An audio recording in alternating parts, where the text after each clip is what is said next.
Smo v Šmarju, tukaj na Brežičku, kjer je stal leta 1942-1943 italijanski bunker.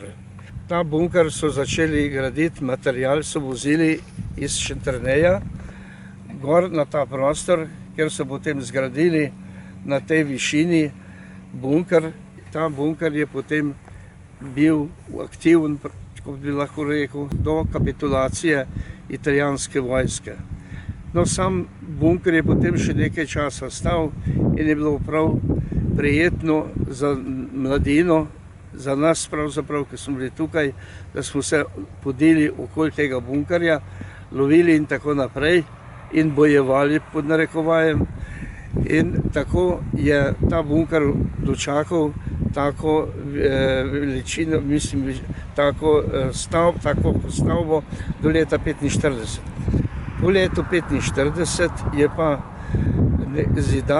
zidar iz tega bunkerja, iz tistega dela, kjer je bilo bivališče vojakov, zgradil svojo hišo, ki je nekoliko nižje proti samemu naselju Šmarje.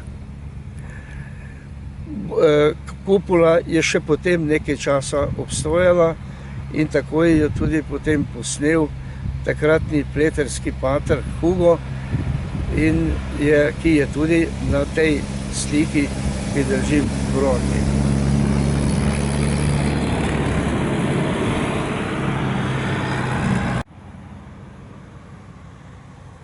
Tukaj smo oddaljeni približno 200 metrov od bunkerja, ki je stal ob cesti Šmarje-Pleterje.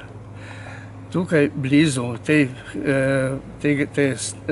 tega oddaljenosti je bila zgrajena, oziroma vsaj osnova zgrajena iz materijala, iz podrenega bunkerja, ki je stal tukaj na približno, kot sem rekel, 200 metrov stran. In takrat je takratni lastnik potem dobil to pravico, da je lahko podaril tisti del bunkerja, kjer je bilo bivališče vojakov in je tisto opeko uporabil za svojo stavbo, ki je tukaj v bližini, za Kovačičevo stavbo.